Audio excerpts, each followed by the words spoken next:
Yes, it's your girl Bonzi Blue. I hope you have been having a great weekend because I have. Because if you don't know, it was my 30th birthday party this past Saturday and we had a ball. And I just want to thank all my people for coming through because I love y'all and I enjoyed y'all energy. I enjoyed all the cards that I got, the laughs. It was a ball, okay? So, before we get into Real Housewives of Potomac, and trust me, I got a lot to say about these batches, okay? I want to get into Scent Bird, you smell good, bitch, okay? You guys, this is my latest Scent Bird fragrance that I've gotten this month, which is Midnight Fleur by Nest Fragrances. You guys, I love it, okay? I don't know if you know, but I love it. I smell delish, okay? Also, you guys, don't forget about the Omaji products, okay? Do you see this glow? Do you see this glisten that I am giving you? Decolletaging it and everything? That is this body butter, the Laxmi Omaji Goddess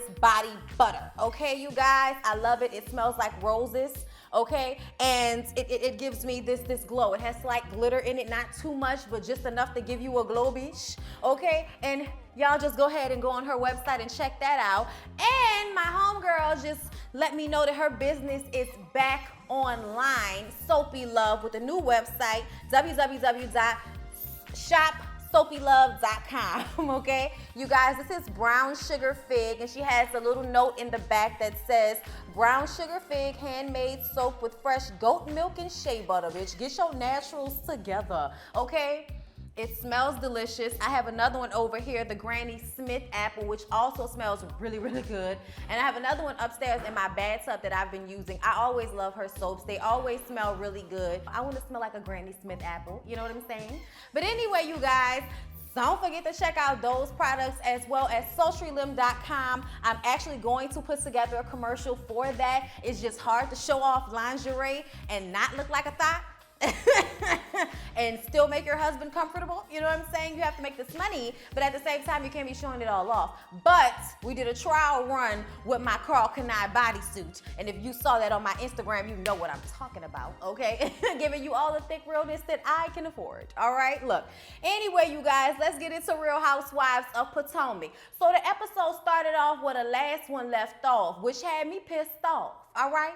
This was right when Robin decided to act like a teenage girl and get all in Monique's face, to which Monique responded with, don't make me choke you out with this umbrella, batch. Okay, because you could get these hands out here, batch. And Giselle is over there like, I don't know why Miss Noodle Arms thought that she would get into it with Money Mayweather Robin. And I'm just sitting up here like, girl, please. Robin looked like one of them people that probably can only fight just because her goofy ass is strong. But if a bitch really had a 1-2 click on her, they would be quicker than her and faster than her. Being able to run and jump don't mean you can punch quick, bitch. Okay, ask somebody, baby. All right, ask somebody. I will put my money on Monique. Some of my money, not all my money, but I would definitely put it on her because the way she put that umbrella up against Robin throw, bitch, she was not stirred, okay? She looked like she done been in a fight or two. We need Monique background. We know she ain't come from no real wealthy background, but at the same time, sis, I want to know, were these humble beginnings? Did you have to fight badges all the time? Let us know, all right? Because I was just here for it because I'm tired of Robin and Giselle. I'm tired of the both of those mean girl, green-eyed, disgusting, envious, jealous ass bitches. Y'all are the most beautiful women in the room in y'all head, but y'all still for some reason have so much hate for Monique, all because she's where y'all used to be and it don't look like her ducats are gonna end anytime soon. And have y'all seen Chris? Chris lost a lot of weight. Chris looks good, okay? Y'all don't hate on Monique. Don't do it. We may get annoyed with her rich woman, I'm tired, you know, tease that she always giving us, but at the end of the day, I still like Monique. Okay, in this situation, I was down for Monique Samuels. I just wanted everybody to know that and hear me when I said it, all right? Monique throws this comment out at Robin as Karen and Charisse are trying to usher her away that I have more to lose than that trick, okay? Maybe she didn't call her a trick. I'm calling her a trick. Shout out to Vivica A. Fox, okay? She said that she had more to lose, okay? Because it seems as if Robin was antagonizing Monique so that Monique could throw the first punch, and then Robin can do some quay shit talking about I'll sue you, okay? We all know that y'all might be getting y'all footing, but y'all ain't Chris Samuel's footing, bitch, okay? Y'all not that type of footing.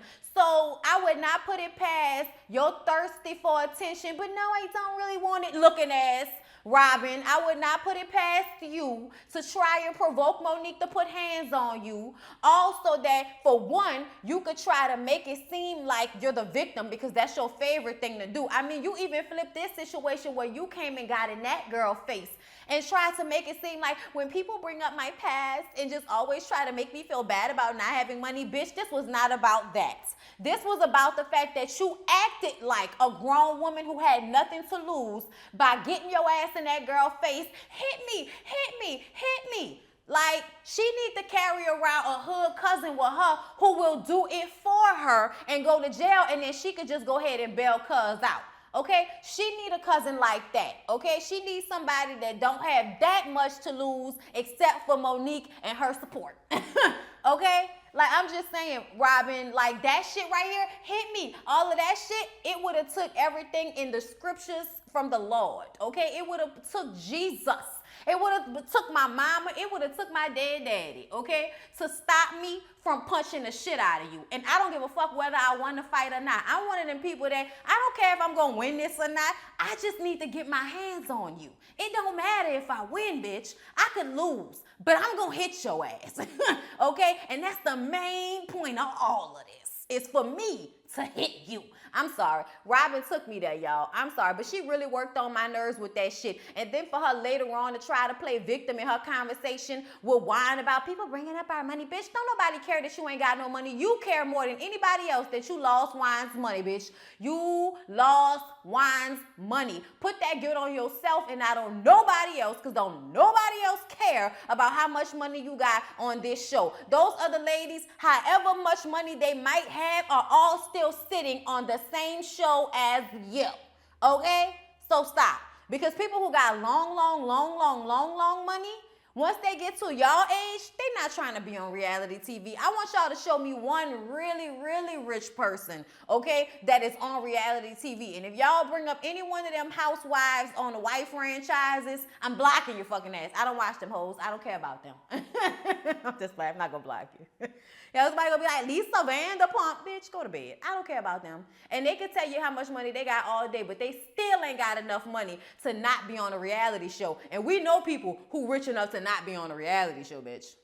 Okay? Okay? You still searching for something. So we find some things out about Candace and Chris this episode, okay? Apparently, Chris got a 15-year-old son. Okay, Candace knew about it, but Candace's mama didn't know about it. Candace's mama did not know because they didn't want to tell her, because he hasn't had a great relationship with the mother of that child. He has not seen that child in 9 or 8 years. Okay, the child, I think at the time of taping, was 14 years old, and by the time we get to the confessionals, he was 15.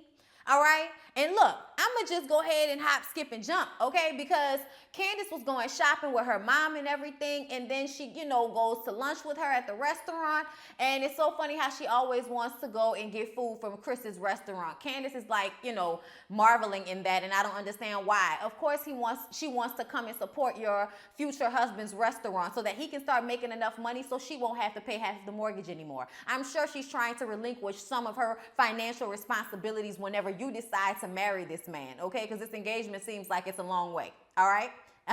I'm just saying. And then we see in a preview that you might need a break and all of this type of shit.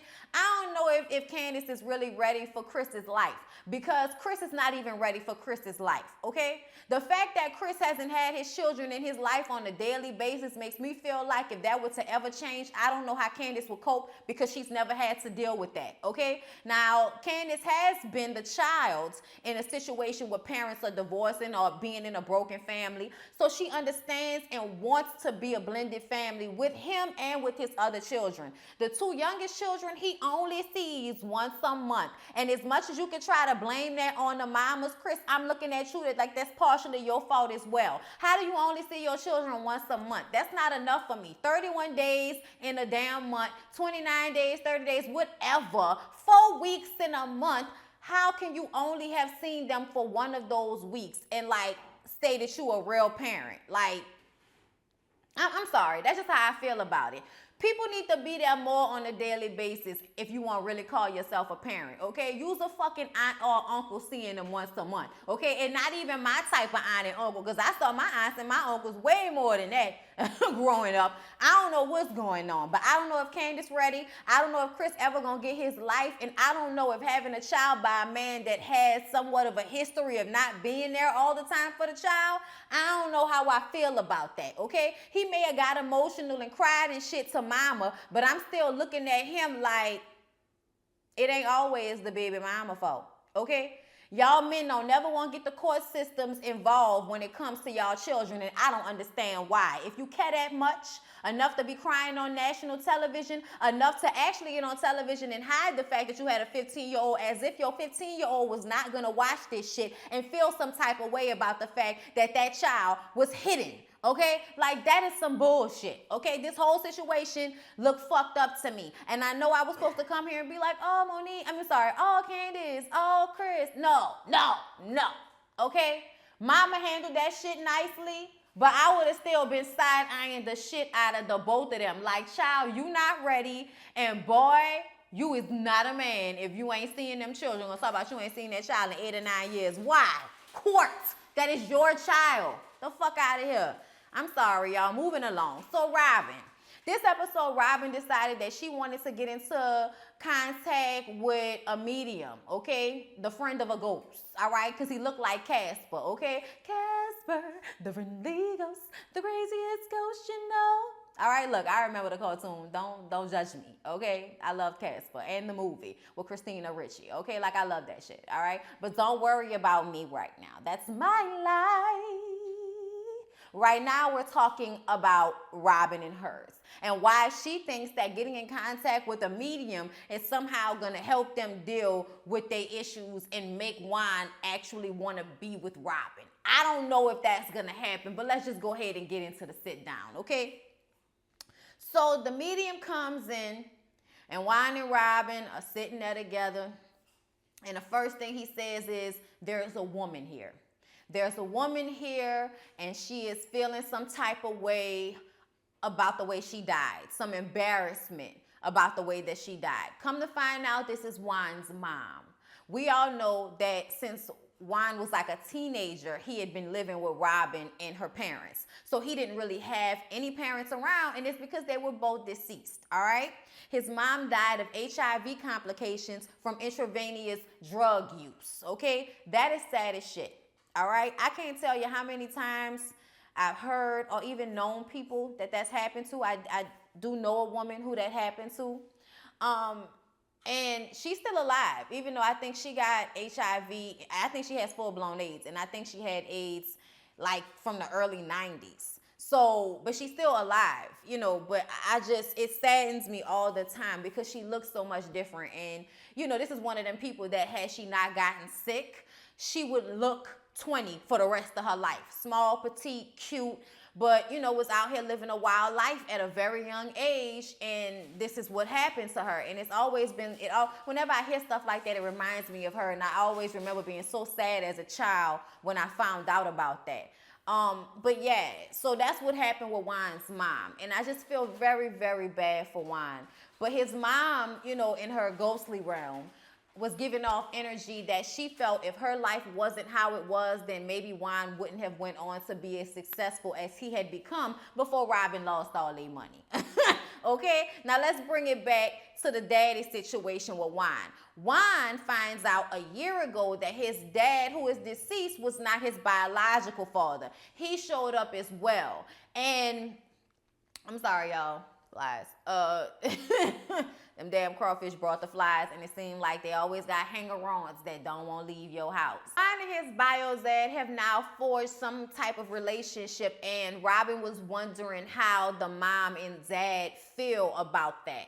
And the mom is happy about it, but if it wasn't for the fact that she had already died, she probably would have never told the truth about that, because she always wanted Juan to love the man she was with, her husband, as her, as the father to her children. And he feels like even though he's the father figure, he loves Juan, he's happy that Juan found his biological father, especially since I imagine that they would feel like that since the both of them are deceased, and it's like you want your child to have something. You want to still have some type of relationship with a parent if you can, especially if you lost both of them 20 years ago. So, Wine got a lot of shit going on with him, which explains why he may not have the best grasp on his family situation, even though you watched Robin's parents for I don't know how long. So why you don't understand? And that also makes me feel like maybe something happened in Robin's family that makes her feel like it's okay for her to be in such a space of limbo and not be her own person, okay? Then they get on the guy who stole their money, their close friend. Apparently, he jumped off a bridge and killed himself.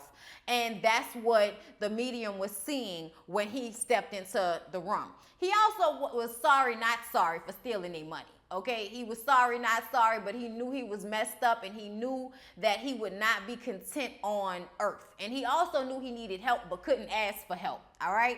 So there was a lot of shit going on with that friend who stole their money.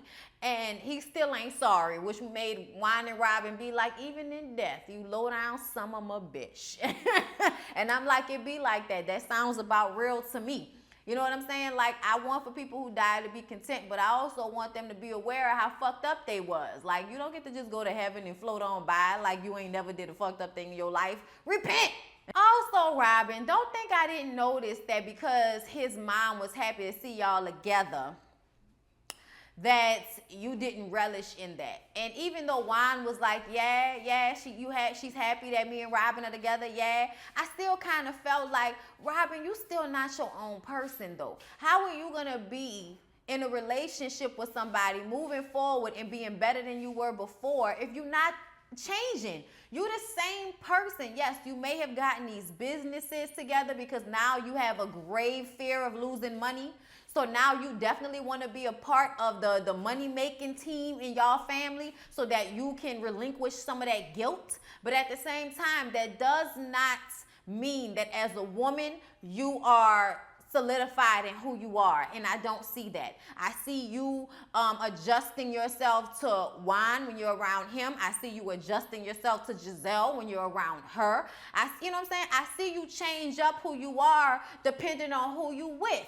And even though in jobs in corporate America that could be conducive to a lifestyle, this right here seems like you're just a woman who doesn't know who she is, and when she's around people who have strong personality, she just latches on to them and absorbs their shit. Like, you're a fucking barnacle, Robin.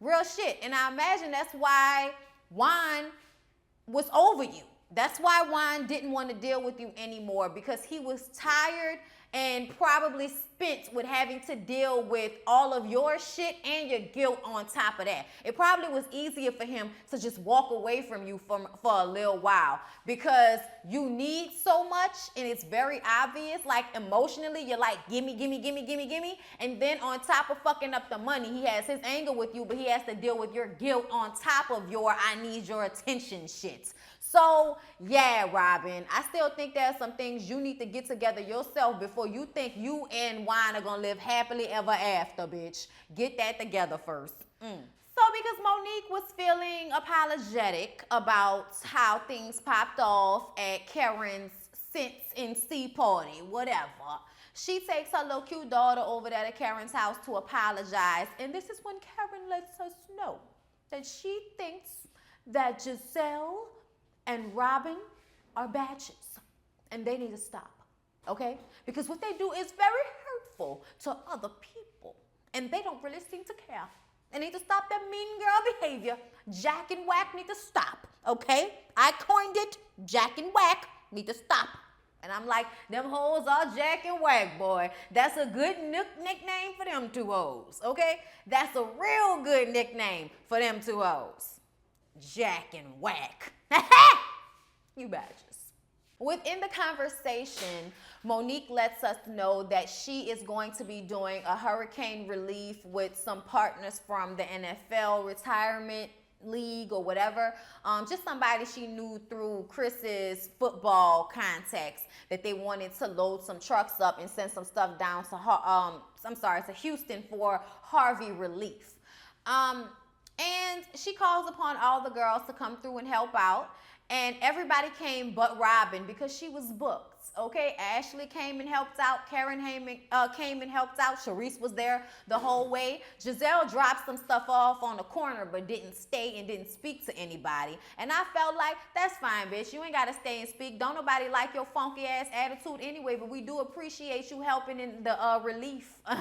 We appreciate it. Go on about your day, bitch. She could have done just what she did. Candace came through and helped, so everybody else was there and having a good time, all right? We didn't need you two bashes there in the first fucking place, okay? And Robin is getting this whole women's empowerment event together. And I think that's Mati. I'm trying to figure out how you gonna be about women's empowerment when you don't empower anybody on this show except for Giselle and her fuck shit behavior and her nasty ass attitude. You don't even empower yourself, bitch. How you gonna empower anybody else? Okay, you don't empower nobody on this show. You hate on people. So how you gonna try to have a women's empowerment move? Like, I'm just looking at Robin with a side eye like, bitch, go to bed. Go all the way to bed. I ain't paying for it. I ain't subscribing to it. Go to bed, bitch. Giselle goes to get her hair done. And she having a hard time with this whole Sherman situation. Sherman ain't been paying her no mind, okay?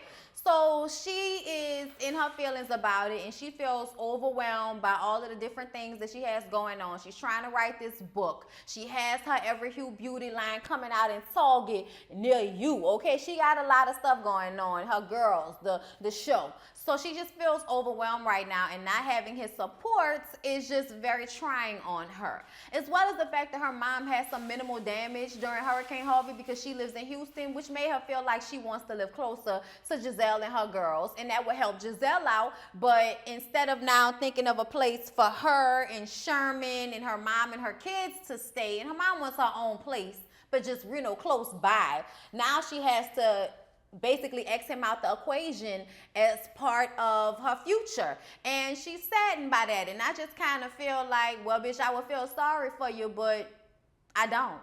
So Ashley and Monique meet up because Monique is really feeling some type of way about this situation with Ashley going back to Robin and Giselle, telling everybody that she has a drinking problem.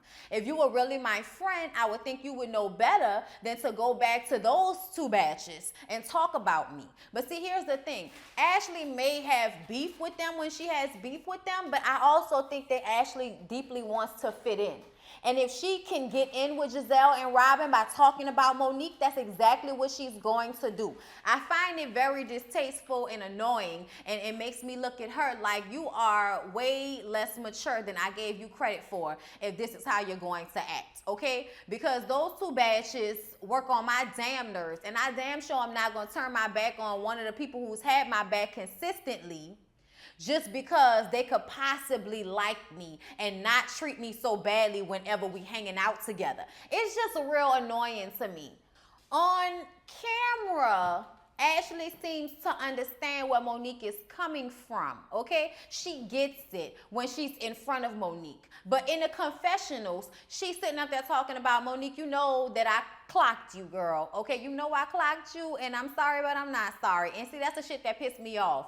Don't sit in front of her face and act like it's all well and good just because you want to be back cool with her and then still say the same shit in your confessional. You being fucking fake, Ashley. You being fake, you being messy, and I don't like it. You gonna make me not like you, Ashley. I don't want to go there with you, okay? Because I really don't want to get into calling you football head like I've been wanting to do this whole fucking time with you and that gargantuous size cranium that you sporting, okay? All right? Please, bitch, stop being like this. I don't want to have to rib you, Ashley. So So yeah, you guys, that was everything that happened on Real Housewives of Potomac. I hope you guys enjoyed the review. Please don't forget to like, comment, and subscribe to my channel. I'm going to be putting out these videos as quickly as I can today, so I probably won't be adding any pictures to them. It is Memorial Day, and my friend is having a barbecue, and we trying to go see about that.